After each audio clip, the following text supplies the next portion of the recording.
जय महाराष्ट्र मित्रांनो, स्वागत आहे आपल्या लाडके यूट्यूब चॅनलवरती, ज्याचं नाव आहे डॅनी क्रिएशन 512. तर मित्रांनो, आता मी इंस्टाग्रामला सुद्धा टाकणार आहे ब्लॉग. तर मित्रांनो, आम्ही निघालेलो आहे दुमाळवाडीचा वॉटरफॉल पाहण्यासाठी. तर मित्रांनो, खूप भारी परिसर आहे मित्रांनो. बघा, हा कसा पावसाने माखलेला परिसर, कोणाला आवडत नाही, लय भारी वाटलं मित्रांनो. आता मित्रांनो, आम्ही इकडे आलो, बघतो का गाड्यांच्या नुसत्या रांगाचा रांग आहे. संडे होता म्हणून म्हटलं की सगळे जातील पर्यटक आता तिथे बघायला. तर आम्ही पण उतरलो इथं. आता आम्ही निघालो आमची 3 खोंड घेऊन. आता बघा, आमचे मित्र सगळे, आमची टीम घेऊन आता आम्ही चाललो दुमाळवाडीचा वॉटरफॉल एक्सप्लोर करून.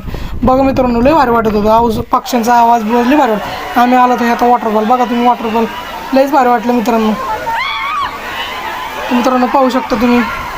तर मित्रांनो, आपल्याला सुट्टीत एन्जॉय करण्यासाठी, रविवारच्या सुट्टीत एन्जॉय करण्यासाठी खूप मस्त परिसर आहे मित्रांनो. अंकाने मला दाखवलं की दोघं आमचे 2 खोंड पडतील पण जातील वरतीच असली इथं. मित्रांनो पाहू शकता तुम्ही हा परिसर. रविवारची सुट्टी होती म्हणून मग सगळेच पर्यटक आले. भारी वाटलं मित्रांनो आजचा ब्लॉग करण्यासाठी. पाऊस बिऊस आणि पाणी लय भारी वाटलं मित्रांनो.